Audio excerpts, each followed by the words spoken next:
안녕하, 핵심만 콕콕 집어 설명하는 그레이트홍의 생명과학 원 디딤 강의 영상입니다. 이번 시간에는 물질의 순환에 대해서 공부해 보도록 하겠습니다. 생태계 내에서 물질은 순환하는데요. 물질이 먼저 생산되고 그리고 소비되는 그 과정부터 살펴보도록 하겠습니다. 생산자는 태양 에너지를 이용하여 광합성을 통해 유기물을 만들어냅니다. 이를 물질 생산이라고 하는데요. 이 그래프에서 식물인 생산자가 광합성을 통해 합성한 유기물의 총량을 바로 총생산량이라고 합니다. 이 생산한 모든 유기물 중에 일부를 호흡에 사용하고 호흡에 필요한 유기물 양을 제외한 것을 순생산량이라고 합니다. 순생산량은요, 초식동물에게 먹히는 양인 피식량, 말라 죽는 고사량, 낙엽으로 떨어지는 낙엽량, 그리고 식물이 생장하는데 사용하는 유기물량인 생장량이 있습니다. 정리를 하면 1번 총생산량에서 호흡량을 뺀 게 2번 순생산량이다. 이렇게 여러분이 정리해 두시면 되겠고요. 순생산량에 포함되는 것들을 외워야 되는데요. 피식량, 고사량, 낙엽량, 생장량 이렇게 외워서 피고낙생이라고 외우시면 되겠습니다. 이 유기물량의 대소관계를 물어볼 수 있는데요. 자, 여기에서는 총생산량, 순생산량, 생장량 이렇게 대소관계가 있다는 거 여러분이 꼭 알아두시기 바랍니다. 여기에 3번 생체량이 있는데요. 이 생체량은 생물량이라고 하기도 합니다. 현재 식물 군집에 존재하는 유기물의 총량이라고 나와 있는데요. 이 생장량은 식물 안에 저장되어 있는 유기물 양을 말하는데요. 이 식물이 계속적으로 저장해온 유기물량, 즉 누적된 생장량을 바로 생체량이라고 합니다. 그러면은 식물이 어렸을 때보다 식물이 나이가 많이 들었을 때 생체량이 많겠죠? 자, 그러면 물질의 소비를 보도록 하겠습니다. 생산자의 광합성으로 만들어진 유기물을 소비하는 데는 첫 번째 호흡량이 있습니다. 호흡량은 자신의 생활에 필요한 이 에너지를 얻기 위해 세포호흡에 소비한 유기물의 총량을 호흡량이라고 합니다. 여기 생산자의 호흡량도 존재하고요. 그리고 1차 소비자인 초식동물의 호흡량도 이렇게 존재합니다. 즉 모든 생물은 호흡을 통해 유기물을 소비한다는 것을 알 수가 있습니다. 두 번째는 생장량인데요. 생물의 생장에 이용된 유기물의 총량입니다. 그래서 순생산량 중에서 피식량과 고사, 낙엽량을 빼고 생장량이라고 하는데 생물체에 남아있는, 즉 저장된 유기물의 양을 말합니다. 세 번째는 고사 낙엽량인데요. 고사는 말라 죽는 것, 낙엽은 낙엽이 떨어지는 거죠.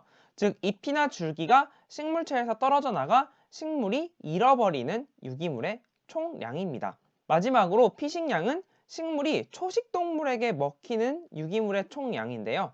바로 초식동물의 섭식량과 같습니다. 이 점 꼭 알아두세요.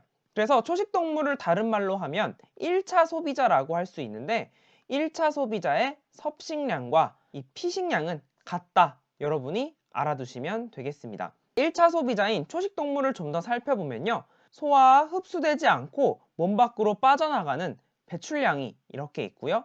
나머지 초식동물에게 쓰이는 유기물을 동화량이라고 합니다. 그 동화량에는 마찬가지로 호흡량이 있고요. 2차 소비자에게 잡아먹히는 피식량, 초식동물은 낙엽을 만들진 않죠. 자연사하고요. 초식동물의 생장에 유기물을 사용하는 생장량이 여기에 해당됩니다. 이 초식동물의 동화량이 호흡량, 피식 자연사, 생장량으로 구성된다. 이것까지는 몰라도 되고요. 이 부분은 암기해야 되는 부분으로 여러분이 잘 알아두시면 되겠습니다. 가끔 이런 문제가 나와요. 생산자의 호흡량과 1차 소비자의 호흡량은 같다. 이렇게 보기가 나오는데 이것은 다릅니다. 1차 소비자의 피식량이 곧 섭식량이라고 했고 그 섭식량 중에서 초식동물의 호흡량이 있는 거니까 위의 호흡량과 아래 호흡량은 유기물 양이 확연히 다르다고 할 수가 있으니까 이런 보기를 여러분이 주의하셔서 오답으로 골라내시면 되겠습니다. 생태계 내에서 생산과 소비를 반복하는 유기물은 순환하고 있는데요. 대표적으로 탄소 순환부터 살펴보도록 하겠습니다. 탄소는 생물체를 구성하는 유기물의 기본 골격을 이루는 원소로 대기에서는 주로 이산화탄소로 존재하고요. 물속에서는 주로 탄산수소 이온으로 존재합니다. 대기의 이산화탄소와 물속의 탄산수소 이온은 생산자의 광합성을 통해서 유기물로 합성되죠. 이 생산자로 향하는 화살표, 즉 광합성을 의미하고요. 이 유기물 중 일부는 먹이사슬을 따라 생산자에서 이렇게 소비자로 이동하고, 생산자와 소비자가 이렇게 죽게 되면 사체나 배설물 형태로 분해자에게 이동하게 됩니다. 이 생산자, 소비자, 분해자는 호흡을 하는 생물이기 때문에 이렇게 호흡 과정을 통해 다시 유기물을 돌려보내게 되고요. 이 동식물의 사체나 배설물 중에서 고온과 고압 환경에 의해 일부는 화석연료로 만들어집니다. 그리고 이 화석연료는 인간 활동에 의해서 연소되어 다시 대기 중으로 돌아가게 됩니다. 이 연소 과정이 많이 일어나게 되면 이산화탄소로 인한 온실 효과가 더욱더 커지게 되는 것이죠. 자, 이렇게 탄소 순환에 대해서 간단히 알아봤는데요. 탄소 순환의 포인트는 바로 이 생산자가 대기 중에 이산화탄소를 광합성으로 직접 이용할 수 있다는 것입니다. 자, 그러면 두 번째, 질소 순환을 살펴보도록 하겠습니다. 이 앞선 탄소 순환보다 질소 순환이 훨씬 더 문제로 많이 등장하는데요.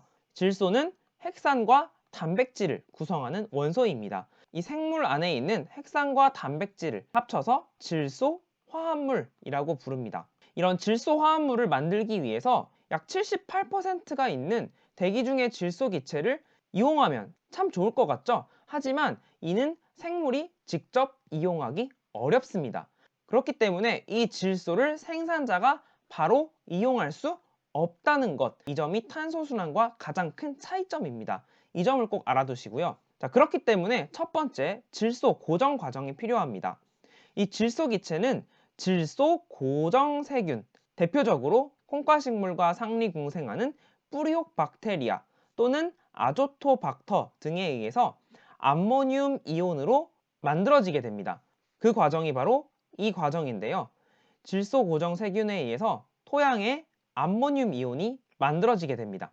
또한 자연적으로 번개가 칠 때 공기 중의 질소가 토양 속에 질산 이온으로 전환되기도 합니다.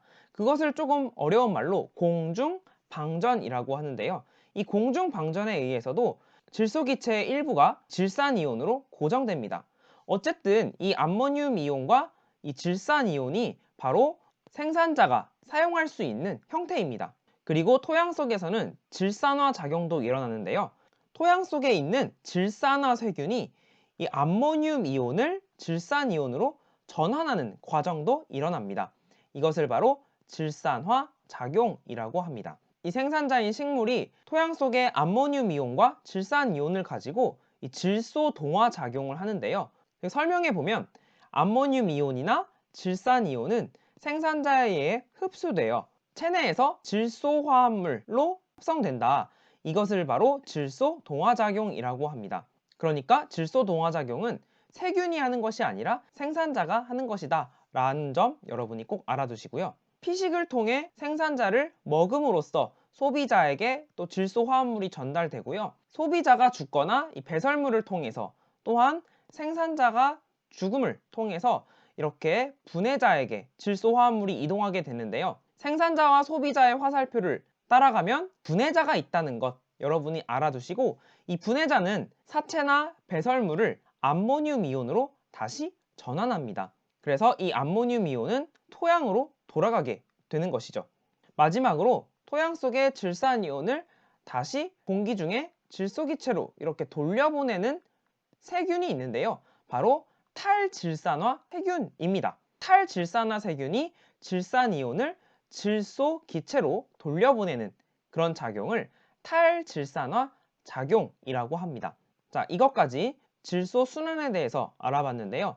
이 부분도 우리가 꼭 암기가 필요한 내용입니다. 이번 시간에는 물질의 생산과 소비 그리고 순환에 대해서 알아봤는데요. 다음 시간에는 생태계의 에너지 흐름에 대해서 공부해 보도록 하겠습니다. 구독과 알림 설정 그리고 복습까지 챙기세요. 지금까지 그레이트 홍쌤이었습니다. 홍빠!